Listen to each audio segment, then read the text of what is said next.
کتاب اردو افسانہ عہد حاضر میں جلد دوم مرتب رابع الربا افسانہ نگار جاوید اختر بھٹی، پیدائش 2 فروری 1958 ملتان،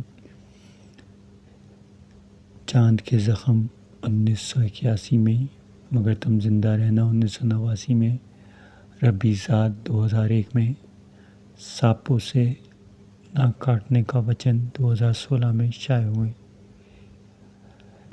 ان کی 30 کتب اب تک منظر عام پر آ چکی ہیں۔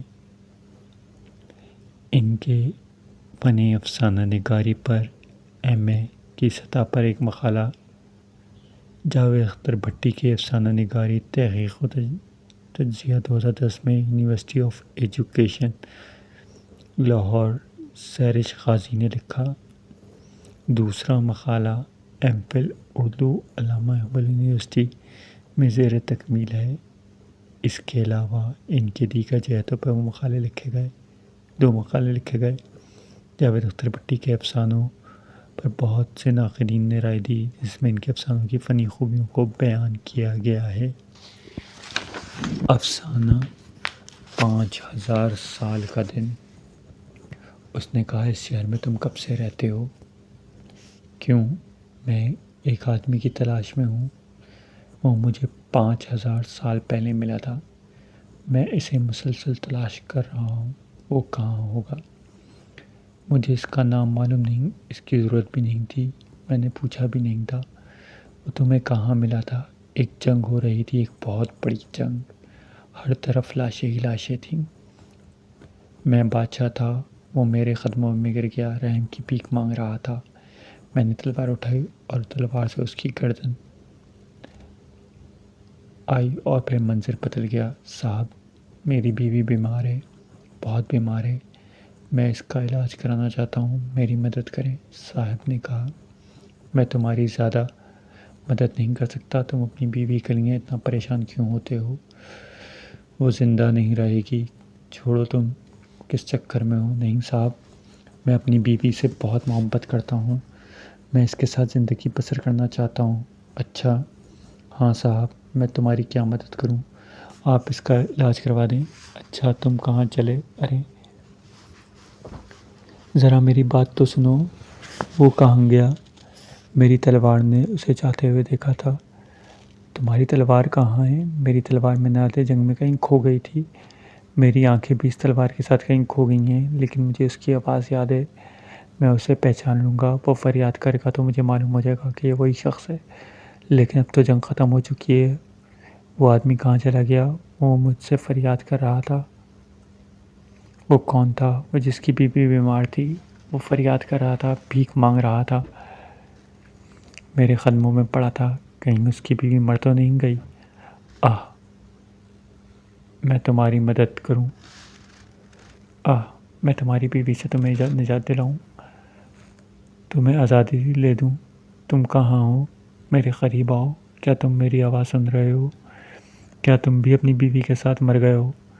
تمہاری آواز نہیں آ رہی، کیا کوئی مجھے سن رہا ہے؟ کوئی نہیں سن رہا۔ میں ٹرین پہ سفر کر رہا تھا، میں نے دیکھا چھوٹے چھوٹے تمام اسٹیشن ویران ہو چکے ہیں، اب ٹرینیں نہیں رکتیں۔